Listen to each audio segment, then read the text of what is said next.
तर राज्यातील ज्या ज्या महिलांच्या नावाने कार किंवा त्यापेक्षा मोठी वाहनं आहेत अशा जवळपास 8.5 ते 10 लाख वाहनधारकांची जिल्हानिहाय यादी प्रत्येक जिल्हाधिकाऱ्यांना पाठवण्यात आलेली आहे। या यादीमध्ये महिलांच्या नावावरील वाहन सध्या त्यांच्याकडे आहे की नाही याची पडताळणी आजपासून अंगणवाडी सेविका करणार आहेत। 8 दिवसांमध्ये पडताळणी पूर्ण करून अहवाल पाठवा असे आदेश महिला व बालविकास विभागानं दिलेली आहे।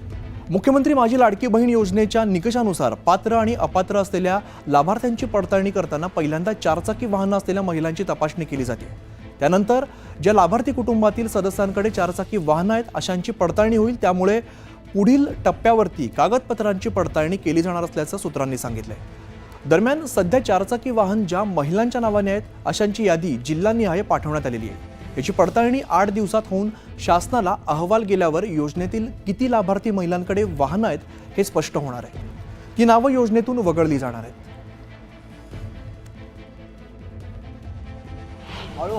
हळूहळू बरेच लाडक्या बहिणी त्या योजनेतून गाळल्या जात। सरकारच्या तिजोरीत पैसे नाही आहेत, निवडणुका संपलेल्या आहेत, बहिणींनी मतं दिलेली आहेत, 1500 रुपये 3 महिन्याचे त्यांना पोचलेले आहेत, पण आता पैसे नाही आहेत। त्याच्यामुळे जेवढं त्यांना हे ओझं कमी करता येईल तेवढं ते करतील। नीती आयोगापासून अनेक वित्तीय संस्थांनी ह्या योजनेवरती आपलं एकदम कठोर भाष्य व्यक्त केलं। माझी लाडकी बहीण योजना याच्यामध्ये लाभार्थ्यांमध्ये घट कशामुळे झालेली आहे, थोडीफार जी घट झालेली आहे कशामुळे झालेली आहे की त्याच्यामध्ये नियम आहे की 65 वर्षावरचं व्यक्ती चालणार नाही, 4 व्हीलर असलेली व्यक्ती चालणार नाही आणि अनावधानाने किंवा नजरचुकीने ह्या जर महिला भगिनी त्याच्यामध्ये आल्या असतील तर त्या कमी झालेल्या आहेत। जाणीवपूर्वक मुख्यमंत्री माझी लाडकी बहीण योजना थांबवण्याचा कुठेही हेतू नाही, ती आहे तशीच चालू राहणार आहे।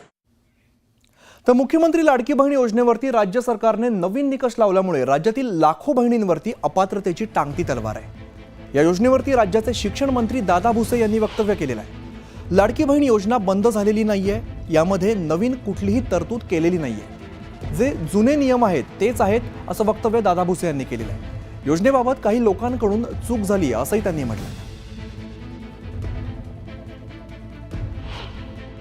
त्याच्यामध्ये नवीन कुठलीही तरतूद केलेली नाही, जे जुने नियम होते तेच नियम आहेत। त्या काळामध्ये ती नवीन योजनाच नवीन स्पॉन्सर्ड झाली, तर त्या काळामध्ये जे जे अर्ज आले होते होऊ शकते की कमी वेळेमध्ये अर्ज पडताळणी करताना आणि आता जे लाभार्थी आहेत ते नियम बघितल्याच्या नंतर त्यांना जेव्हा कळतं आहे की आपल्याकडनं चूक झाली ते स्वतःहून विड्रॉल होत आहेत। त्याच्यातनं कोणताही त्या निकषांमध्ये पात्र ठरलेला एकही लाभार्थी त्या योजनेपासून वंचित राहणार नाही।